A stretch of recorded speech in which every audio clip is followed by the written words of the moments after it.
Oh man, today is a bloody Red Friday. We got a lot of stuff to cover in this episode, so please sit back. Hopefully, you have a nice warm cup of coffee, maybe some water.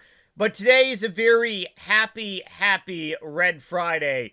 It's going to more than likely close on a very red note, but I myself did some shopping this morning here. Ended up purchasing some more SoFi, some more Hood, and Adobe. If you're new here, welcome. If you can just do me a really big favor, I keep things real.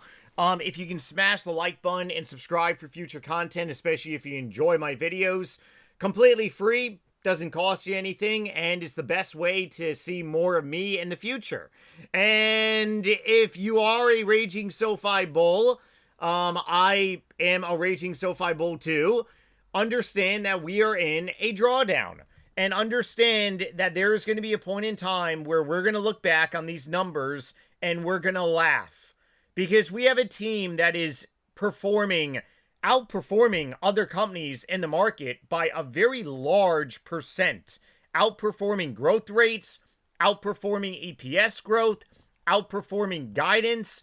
Sure, yeah, they're not doing as much in revenue, obviously, as a lot of companies, but they're doing over $1 billion per quarter now.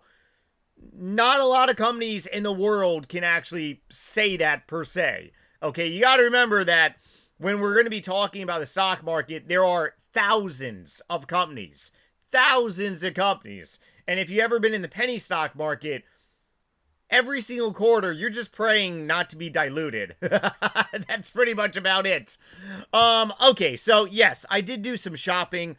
What is causing this massive red here? So we had a hot inflation report. PPI came out, and we're getting a bunch of mixed signals. Because right now, getting a Federal Reserve rate cut, it's not going to happen, okay?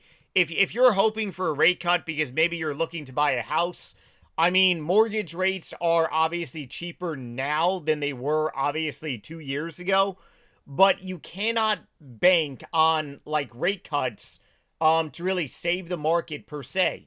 And in my personal opinion, I've been talking about this for a while now. We don't necessarily need friggin' rate cuts to go higher. SoFi's been operating in a very high growth environment, and they've been growing their company. Can they go ahead and grow their company faster? Sure. But you want to know what? Rate cuts are, it's going to go where it's going to go. The management team is really executing, and that's the biggest important thing. So the chance of a rate cut for the Federal Reserve meeting in literally 19 days, yeah, this is not going to happen. So let's go ahead and take this off the screen here. We're getting data reports of hot inflation, inflation cooling. Then we're getting data reports of the economy being very strong. We're getting data reports of the economy being very weak. And the market does not like uncertainty. It hates uncertainty. So do a lot of investors and traders. And therefore, people sell out. The algos push stocks lower. But if you said to me, hey, do you feel that there's going to be a bottom for stocks like SoFi relatively soon? I've been talking about this now for the last week. I would say sure, yeah. The fact that we have broken below this 18 support and we're actually lower now on SoFi. We're actually at an even level as Monday of this week. I believe this Monday I actually bought some more shares. And the reason I continue to buy shares, I have a massive SoFi position. I now have over 2,055 shares, I believe, or 65 shares around there.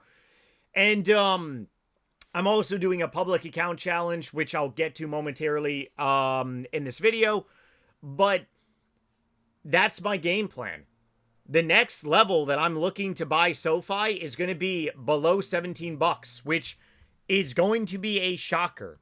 It really is going to be a shell shocker to a lot of people. And a lot of people on social media can't take the pain anymore. A lot of people on social media weren't buying SoFi like me back in February of 2024 when nobody friggin' wanted this stock. A lot of people seriously bought this stock in the high 20s or near 30 bucks or above 30 bucks.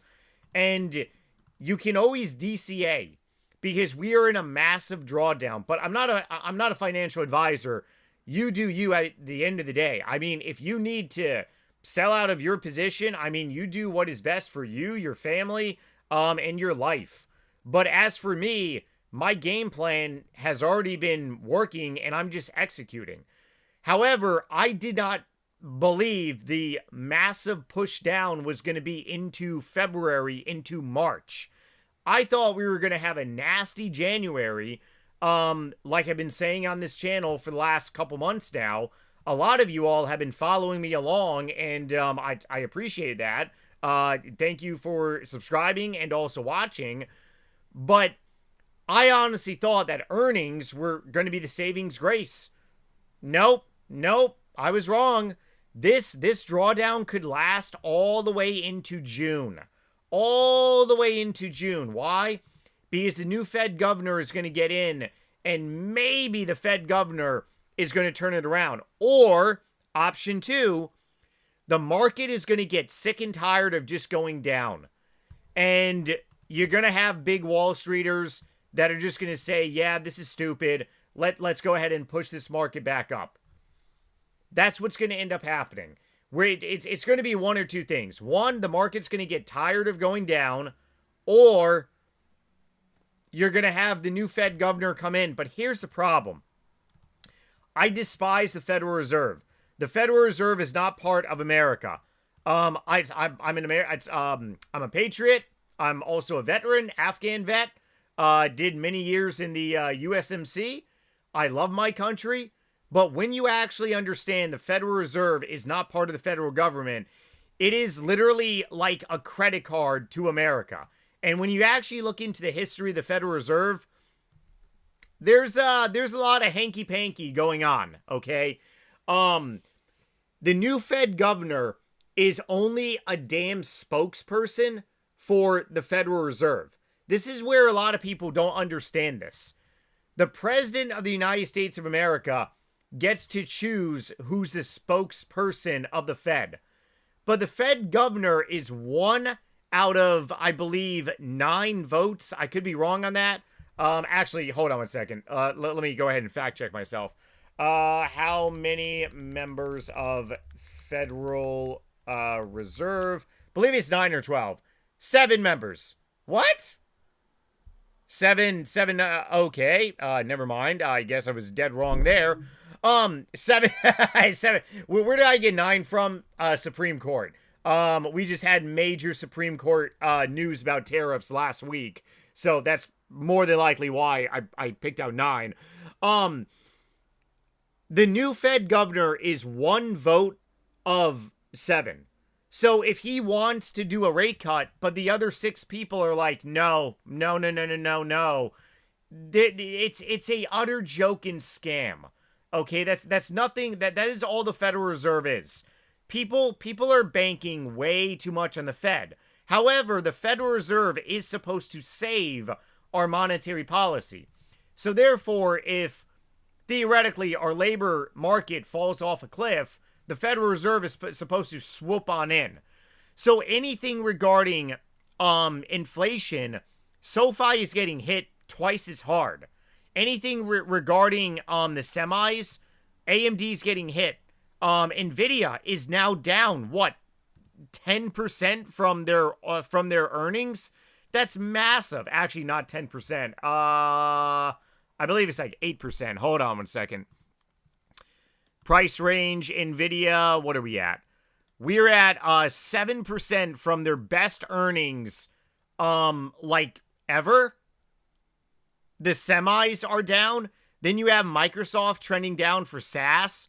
You got Palantir actually holding a little bit green, which is a little shocker. And then you also have Hood getting hit because of Bitcoin.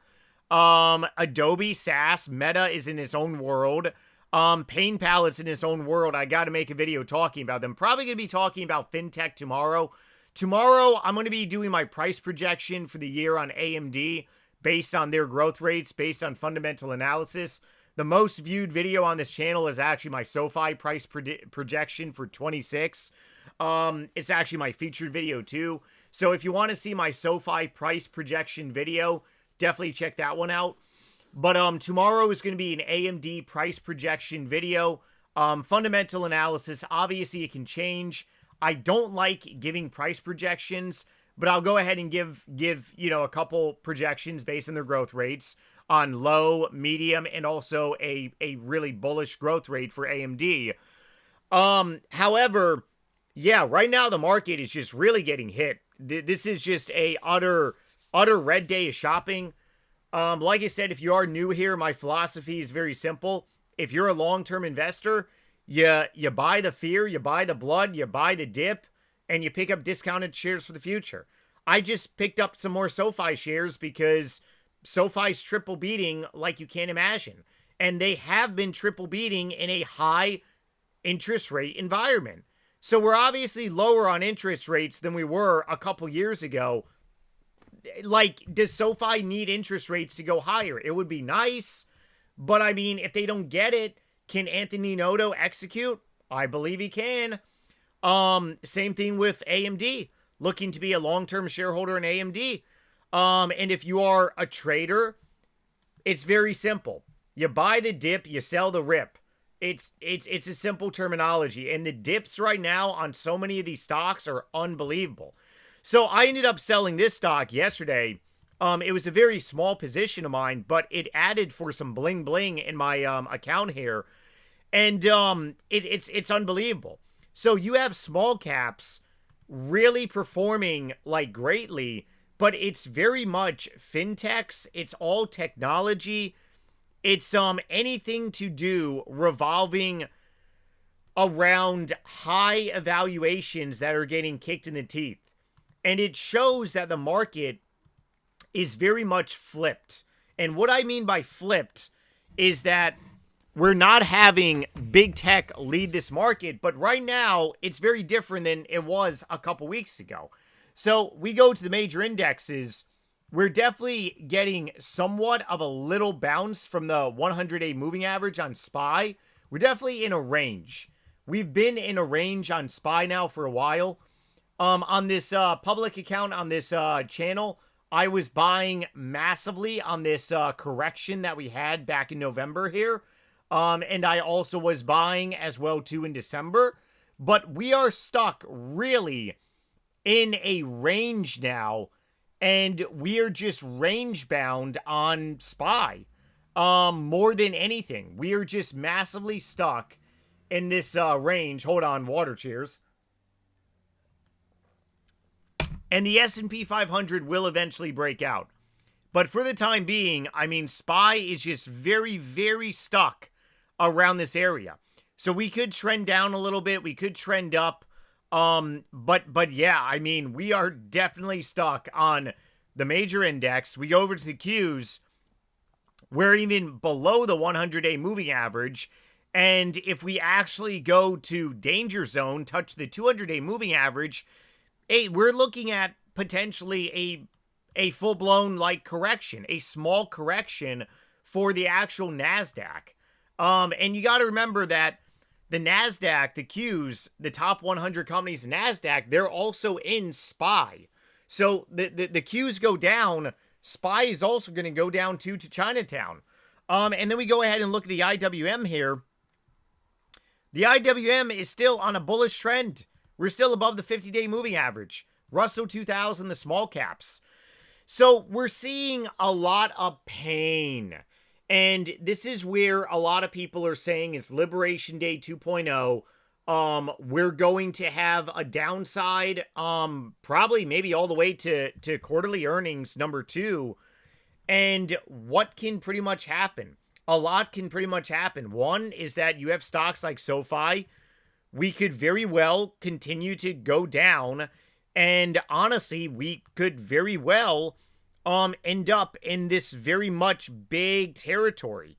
And if it does happen, this is when you got to remember why you got into these stocks, okay? This is when you got to remember why you're investing into the stock market in general. This is when you got to stick to your strategy. My strategy with Honest Company, I talked about this in yesterday's video. I said to myself, hey, I'm looking for something quick. I see a beaten down stock, and I ended up making exactly 11 point something percent, but it freed up some capital. However, I'm not looking to be heavily invested in Honest for the long term. SoFi, yeah, for the next 10 years. AMD for the next 3, maybe even longer years. 3 to 5 years for AMD, because that's what their growth cycles are going to be happening with the new chips. Palantir all throughout this year as they maintain their growth rates, but Palantir is very much stuck by a bunch of pussies, in my opinion, because you have people that are really questioning, can Palantir maintain its insane growth rates? You know, a lot of people have lost a tremendous amount of money betting against Alex Karp. The guy does not like to lose. He's one of those people.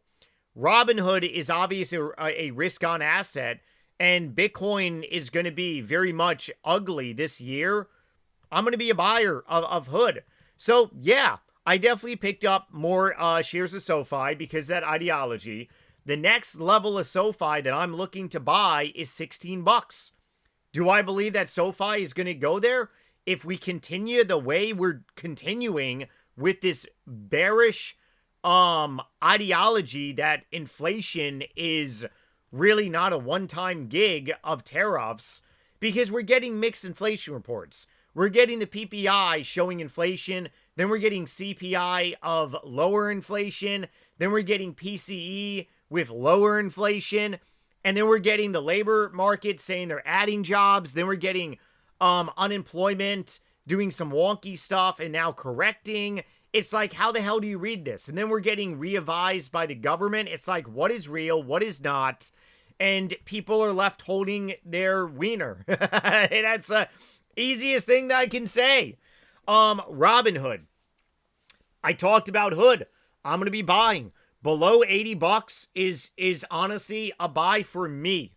You do you. Below 80 bucks is a buy for me. Can Robinhood go below 70? Sure. Can SoFi go back in the mid-teens? Sure. Adobe.